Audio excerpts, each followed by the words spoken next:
வரும் தூயாவே உம் பிரசன்னத்தை வாஞ்சிக்கிறேன். உம் வல்லமையால் என்னை நினைத்து நீராளுகை செய்யும். வரும் தூயாவே உம் பிரசன்னத்தை வாஞ்சிக்கிறேன். உம் வல்லமையால் என்னை நிறைத்து நீராளுகை செய்யும். அக்கினியும் நீரே பெருங்காற்றும் நீரே ஆலோசனை கர்த்தரே நீராளுகை செய்யும். அக்கினியும் நீரே பெருங்காற்றும் நீரே ஆலோசனை கர்த்தரே நீராளுகை செய்யும். வரும் தூயாவே உம் பிரசன்னத்தை வாஞ்சிக்கிறேன். உம் வல்லமையால் என்னை நிறைத்து நீராளுகை செய்யும். Okay, good morning. எப்படி இருக்கீங்க? நல்லா இருக்கீங்களா? ஓகேங்க. இப்போ இந்த போன வீடியோவில் நான் ஃபியர் ஆஃப் காட் பற்றி நான் பேசினேன். ஓகேங்களா? இந்த வீடியோவில் நான் எதை பற்றி பேசுகிறேன்னு சொன்னாக்கா, ஜீசஸ் கிளென்ஸ் த டெம்பிள். அதாவது அவர் ஜெருசலேமுக்கு உள்ள போய் நம்மளுடைய எருசலேம் தேவாலயத்தை அவர் தூய்மைப்படுத்துகிறார். அதை பற்றி தான் நான் பேச போகிறேன். இப்போது அதாவது ஆண்டவராக இயேசுநாதர் எருசலேம் தேவாலயத்தை தூய்மைப்படுத்துகிறத பற்றி 4 நற்செய்திகளுமே சொல்லப்படுகிறது. மத்தேயு எழுதிய நற்செய்தி, மார்க் எழுதிய நற்செய்தி, லூக்காஸ் எழுதிய நற்செய்தி, அப்போஸ்தலனான யோவான் எழுதிய நற்செய்தி, 4 நற்செய்திகளுமே சொல்லப்படுது.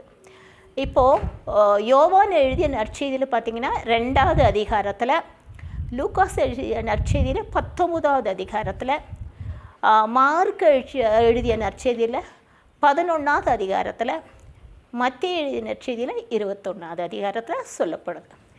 இப்போது இயேசு எருசலேமுக்குள் நுழையிறார் பாஸ்கா பண்டிகை.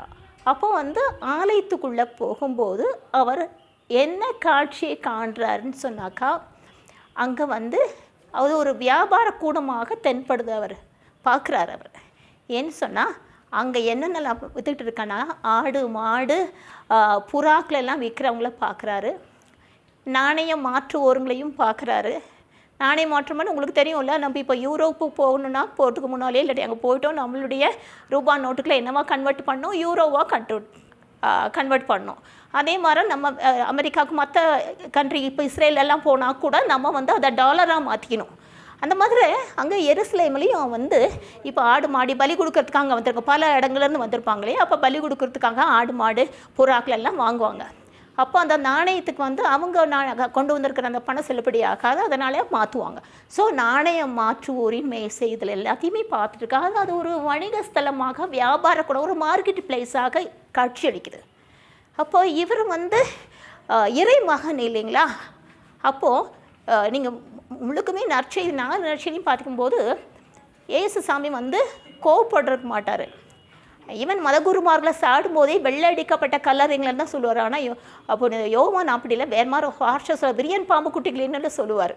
பட் இவர் கோவப்படுறதில்லை. பட் இந்த ஒரு இடத்துல மட்டும்தான் எப்போ இவர் ஒரு வணிக கூடமாக நம்ம அந்த ஆலயத்தை, கடவுள் வாழும் அந்த இல்லம் ஒரு வணிக கூடமாக, ஒரு மார்க்கெட்டாக காட்சி. அப்போ அவர் என்ன கோவப்படுறாரு. இப்போ யோவான் எழுதிய நற்செய்தியில் பார்த்தீங்கன்னா, அவர் என்ன பார்க்குறாரு, இதெல்லாம் பார்த்துட்டு என்ன உடனே என்ன பண்ணுறாருன்னா, எல்லாத்தையும் வெளியே துரத்தார். ஒரு கயிறுகளால் ஒரு சாட்டையை பின்னி எல்லாத்தையும் வெளியே துரத்துவார். இப்போ நாணய மாற்றுவோர்கள் அந்த மேசையில் கவிழ்த்து போடுவார். அந்த சிலர்களால் கீழே கொட்டுவார். எல்லாத்தையும் விரட்டி விட்டுட்டு அவர் என்ன சொல்கிறார், புறா வைக்கிறவங்களை என்ன சொல்கிறாருனாக்கா, இவைகள் எல்லாத்தையும் இங்கிருந்து எடுத்து செல்லுங்கள், என் தந்தையின் இல்லத்தை வணிக கூடமாக மாற்றாதீர்கள் சொல்கிறாரு. So Jesus told those who were selling the doves, take these things out of here and stop making my father's house a market அப்படிங்கிறாரு. பார்த்தீங்களா? அப்போ அவருக்கு எவ்வளோ வருத்தம், எவ்வளோ கோபம் வந்திருந்தாக்கா, சாட்டையை எடுக்கிற யோவான் எழுதின நற்செய்தியில் மட்டும்தான் இது சொல்லப்படுகிறது. அதாவது கயிறுகளால் ஒரு சாட்டையை செய்து அவங்கள எல்லாத்தையும் விரட்டு கவிழ்த்து போடுறாரு, கொட்டுறாரு, எல்லாத்தையும் துரத்துறாரு அப்படின்னு சொல்லும்போது எந்த அளவுக்கு அவர் கோவப்பட்டிருப்பாருன்னு பாருங்கள். சரிங்களா? அப்படின்னா அதுவும் மிக கடவுள் வாழும் இல்லைனாக்கா, உங்களுக்கு போன வீடியோவில் நான் சொன்னேன், அவர் சர்வ வல்லவர், இந்த பிரபஞ்சத்திற்கே கடவுள் தலைவர். அப்படிப்பட்ட தேவன் அந்த உரையும் அந்த இடத்துல, அந்த பரிசுத்தமான இடத்துல ஆடு மாடி கோழி ஒரு வியாபார ஸ்தலமாக மாற்றப்பட்டது அவரால் ஏற்றுக்க முடியல, தாங்க முடியல. அதனால தான் அந்த அளவுக்கு சொல்கிறாரு. அப்போ நீங்கள் இதை கள்வர் குகையாக்கி விட்டீர்கள் சொல்கிறாரு. இதே மாதிரி தான் லூக்காஸ் எழுதிய நற்செய்தி, மார்க்கு நற்செய்தியில் சொல்கிறாரு, இது என்னுடைய எல்லா மக்களினத்திற்கும் உரிய இறைவேண்டலின் வீடுங்கிறாரு. எல்லா மக்களினத்திற்கும் உரிய இறைவேண்டலின் வீடு. இந்த இறைவேண்டலின் வீடு எல்லா 4 நற்செய்தியிலுமே சொல்லப்படுது. பட் எல்லா மக்களினத்திற்கும் உரிய இறைவேண்டலின் வீடு இந்த நற்செய்தியில் சொல்லப்படுது. மார்க்கு நற்செய்தி இதே சொல்லப்படுது. ஆனால் அதை சாட்டையை பற்றி பேசுகிறதுல பட் என்ன சொல்கிறாருன்னா, எல்லாத்தையும் துரத்திட்டு இது என் கடவுள் வாழும் இல்லம், இறைவேண்டலின் வீடு, இதை வியாபார கூடமாக மாற்றாதீர்கள் அப்படி சொல்கிறாரு. அப்போது நம்ம இதை பற்றி அப்புறமா சிந்திக்கலாம். இது பிறகு பார்த்து நீங்கள் ஜக்கரியா புத்தகத்துக்கு போகணும். ஜக்கரியா புத்தகத்தில் பார்த்தீங்கன்னா 14வது அதிகாரத்தில் என்ன சொல்லப்படுதுனாக்கா, 20வது வசனம், அந்த இடத்துல என்ன சொல்லப்படுதுனாக்கா, ஜக்கரியா புத்தகத்தில் என்னென்னா இறுதி நாட்களை பற்றி சொல்கிறாரு. அப்போது அந்த இடத்துல அந்த 20வது வசனம் என்ன சொல்கிறாரு அங்கே அப்படின்னா, அந்த ஜக்கரியா புக்கில் என்ன சொல்லப்படுதுனாக்கா, அந்நாளில் குதிரைகளின் கழுத்தில் கட்டியிருக்கும் அந்த மணிகள் ஆண்டவருக்கு அர்ப்பணிக்கப்பட்டவை. அப்புறம் தேவாலயத்தில் உள்ள பானைகள் அனைத்தும் ஆலயத்தின் பலிபீடத்தின் முன்னால் உள்ள பானைகளை ஒத்திருக்கும், அதுவும் ஆண்டவருக்கு அர்ப்பணிக்கப்பட்டவை அப்படிங்கிறாரு. யூதாவிலும் எருசலேமில் உள்ள பானைகள் அனைத்துமே கடவுளுக்கு ஆண்டவருக்கு அர்ப்பணிக்கப்பட்டவையாக இருக்கும். மக்கள் அவற்றை எடுக்க வருவார்கள். எதுக்கு? அந்த இறைச்சியை சமைக்கிறதுக்காக வேண்டி அவற்றை எடுக்க வருவார்கள். அப்படின்னா இது என்ன சொல்லுதுன்னு சொன்னாக்கா, அந்த நாட்களில் ஆண்டவருடைய மாட்சி எங்கும் பரவி வியாபித்து எல்லாமே மாட்சிமைக்குரிய மகிமைக்குரியதாக இருக்கும், வித்தியாசம் இருக்காது. அப்படின்னா எல்லாத்துலேயுமே கடவுளுடைய மாட்சி பரவி வியாபித்திருக்கும்.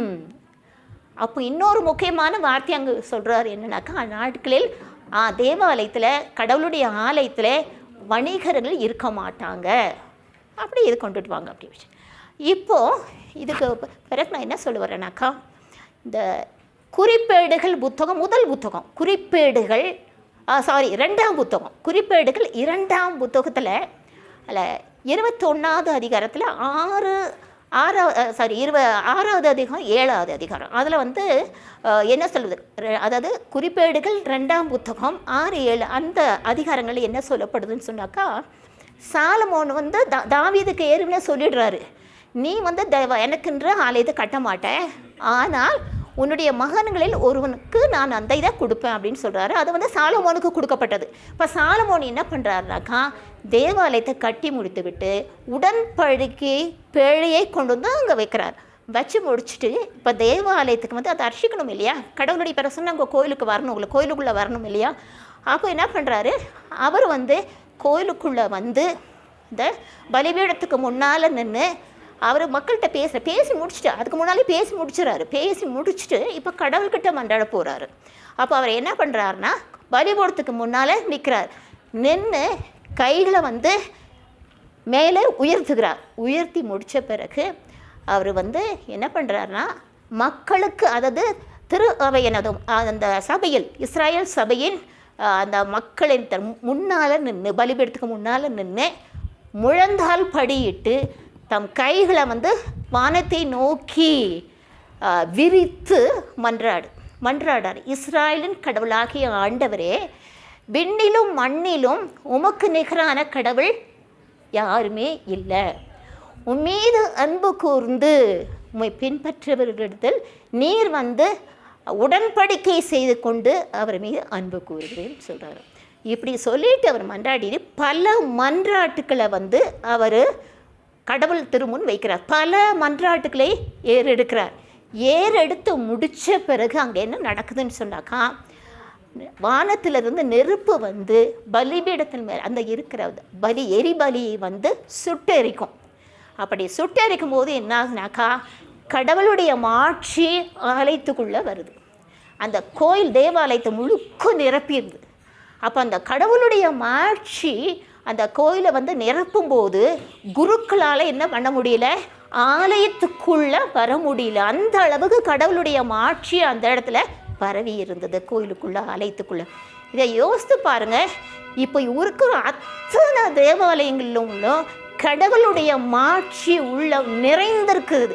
அதை நம்ம எத்தனை பேரும் உணர்றோம். அதுக்காக தான் இந்த வாசகத்தை நான் வந்து உங்கள்கிட்ட எடுத்தேன் ஆக்சுவலாக. ஓகேங்களா? அப்போ என்ன பண்ணுறாங்க, மக்கள் இது எல்லாமே பார்க்குறாங்க. பார்த்துட்டு எல்லாரும் தலை குப்புற விழுந்து கடவுளை ஆராதிக்கிறாங்க, வணங்கிட்டு கடவுள் ஆண்டவர் நல்லவர், என்றென்றும் அவரது பேரன்பு உள்ளது, என்றென்றும் உள்ளது அவரது பேரன்பு என்று கடவுளை புகழ்வார். இப்போ நம்ம விஷயத்துக்கு வருவோம். இதுக்கு முன்னால் நான் ஒரு இது சொல்ல மறந்துட்டேன். அதாவது ஏசுசாமி வந்து அந்த ஆலயத்தை தூய்மைப்படுத்துகிறார் இல்லையா, அப்போது வந்து அவர் என்ன சாட்டை பின்னி அந்த வியாபாரம் பண்ணிகிட்டு இருக்கிறவங்களால வெளித்தோறுத்துரு இல்லையா, அப்போது அங்கே அந்த இடத்துல அந்த யோவான் நற்செய்தியில் சொல்லப்படுது, சீஷர்கள் நினைவு கூர்ந்தார்கள். அதாவது வேதாகமத்தில் ஏற்கனவே எழுதப்பட திருப்பாடல் 69 சொல்லப்பட்டிருக்கும். அப்படின்னா, உமது இல்லத்தின் மீது உள்ள ஆர்வம் என்னை சுட்டெரித்தது. The zeal for your house has consumed me அப்படின்னு சொல்கிறாரு. உமது இல்லத்தின் மீது உள்ள ஆர்வம் என்னை சுட்டெரித்தது அப்படின்ற அந்த வாசகத்தை சீசர்களும் அப்போது நினைவு கூறுறாங்க. ஓகேங்க, இப்போ விஷயத்துக்கு வருவோம். இப்போ ஒவ்வொரு தேவாலயத்திலையும் நான் ஏற்கனவே சொன்னேன், இது கடவுளால் அர்ச்சிக்கப்பட்ட ஆலயம். இந்த ஆலயத்தினுள்ள தான் பல வந்து நம்ம திருவருட்சாதனங்கள் நமக்கு இங்கே கொடுக்கப்படுது. இதை வேறு இடத்தையும் நம்ம கொடுக்க மாட்டாங்க, ஆலயத்தில் தான் கொடுப்போம். அப்போ கடவுளுடைய மூவொரு கடவுளின் பிரசன்னா அந்த முழுக்குமே இந்த ஆலயத்துக்குள்ளே நிரப்பி இருக்குது.